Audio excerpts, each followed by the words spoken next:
Shalom Bapak Ibu semua, saat ini kita ada di khotbah minggu bersama Bok Suwili. Dan tema khotbah minggu ini adalah berucaplah hal baik untuk menerima yang baik.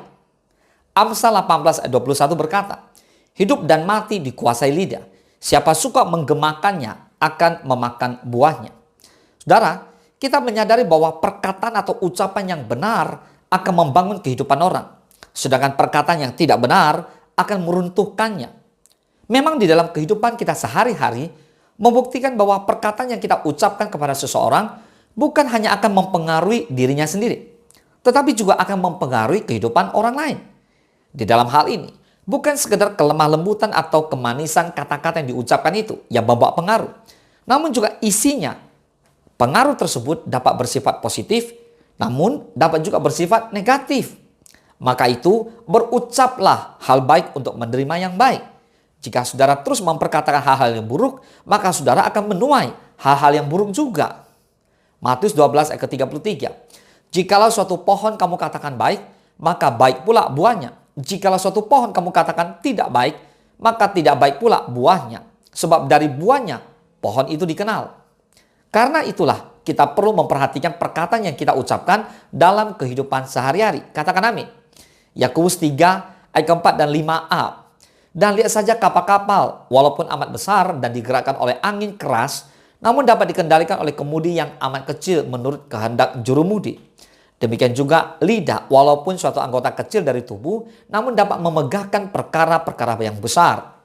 Bapak Ibu semua, firman Tuhan mengatakan bahwa apa yang kita ucapkan dapat mengendalikan keseluruhan hidup kita, bagaikan sebuah kemudi yang kecil yang dapat mengendalikan arah dan tujuan sebuah kapal yang besar. So, perkataan yang positif akan memberikan dampak yang positif juga bagi hidup kita. Apalagi jika kita memperkatakan firman Tuhan. Firman Tuhan akan membentuk kehidupan kita dari yang tidak ada menjadi ada. Dari yang tidak tahu menjadi berhikmat. Dari yang tidak punya menjadi punya. Dari yang sakit menjadi sembuh, sehat. Dari yang tidak mampu menjadi mampu. Dari yang kecil menjadi besar dan seterusnya. Katakan amin. Mari kita belajar dengan Tuhan Yesus. Setiap pelayanan daripada Tuhan Yesus waktu dia menjadi manusia selalu memperkatakan firman Tuhan. Ketika Yesus dicobai oleh iblis, yang keluar dari mulutnya adalah firman Tuhan. Oleh firman-Nya itulah siasat si iblis dapat dikalahkan. Tuhan adalah pencipta. Dengan firman-Nya hidup kita dapat diciptakan seturut dengan kehendak-Nya. Oleh karena itu, perkatakanlah firman Tuhan dalam setiap langkah hidup kita, baik dalam keadaan senang maupun dalam keadaan susah, bahkan dalam keadaan kehilangan harapan sekalipun. Nah, tanpa kita sadari, firman yang kita perkatakan akan bekerja secara ajaib, membentuk, menciptakan, mengubahkan keseluruhan hidup kita sesuai dengan rencana Tuhan. Katakan amin. Yakobus 3 ayat 9-12. Dengan lidah kita memuji Tuhan, Bapa kita, dan dengan lidah kita mengutuk manusia diciptakan menurut rupa Allah. Dari mulut yang satu keluar berkat dan kutuk. Hal ini, saudara-saudaraku, tidak boleh demikian terjadi. Adakah sumber memancarkan air tawar dan air pahit dari mata air yang sama?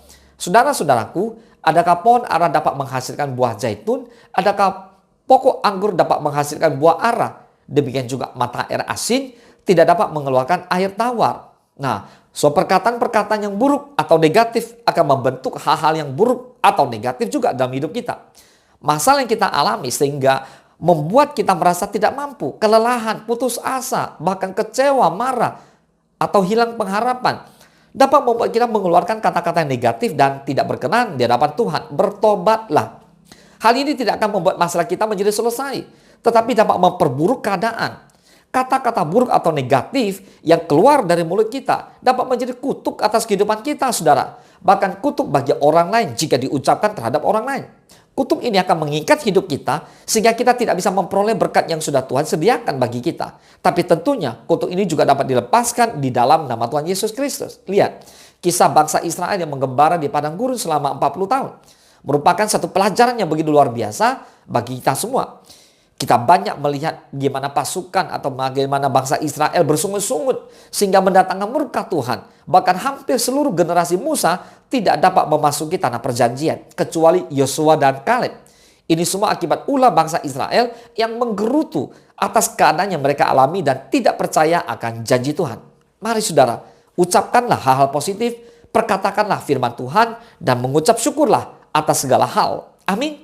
Dalam keadaan yang seburuk apapun, Kita harus tetap mengendalikan lidah kita agar tidak mengucapkan kata-kata yang mendatangkan kutuk atas hidup kita. Sebab itu biarlah Tuhan menolong kita agar kita memiliki hati yang tulus dan benar. Sehingga apa yang kita ucapkan merupakan perkataan-perkataan yang benar, yaitu kata-kata yang membangun dan bukan yang meruntuhkan kehidupan. Kata-kata yang memberikan kekuatan, penghiburan, dan biarlah Tuhan memberikan kuasa Roh Kudus-Nya untuk membimbing dan menuntun kita senantiasa berjalan di dalam jalan kebenarannya. Mari, milikilah kebenaran Kristus, sehingga perkataan yang keluar dari mulut kita adalah yang benar, membangun dan membawa pengharapan. Amin. Tetap perkataan firman Tuhan dalam segala keadaan. Maka Tuhan akan mengambil alih hidup kita dan memberikan jalan keluar atas segala masalah yang kita hadapi. Yang setuju katakan amin. So, kita akan melihat janji Tuhan digenapi dan berkat Tuhan mengalir dalam kehidupan kita. Mari berucaplah hal baik untuk menerima yang baik. Katakan amin. Mari kita bersatu dalam doa. Bapa di dalam surga, kami berdoa di dalam nama Yesus. Urapi setiap kami, mampukan kami untuk menjaga lidah kami, menjaga mulut kami, untuk berkata-kata hal yang baik, agar kami boleh menerima yang baik. Berucap hal baik untuk menerima yang baik. Berucap firman Tuhan, maka Tuhan mengubahkan seluruh kehidupan kami. Bapak, terima kasih, berkati setiap anak-anak Tuhan yang mengikuti khotbah minggu secara online ini. Diberkatilah mereka agar kehidupan mereka boleh berubah lewat perkataan, lewat doa, lewat ucapan yang keluar dari mulut mereka. Terima kasih Tuhan, ini doa kami. Kami mengucap syukur hanya di dalam nama Tuhan Yesus. Kami berdoa, haleluya. Mari sama-sama katakan amin. Selamat hari Minggu, Tuhan Yesus memberkati.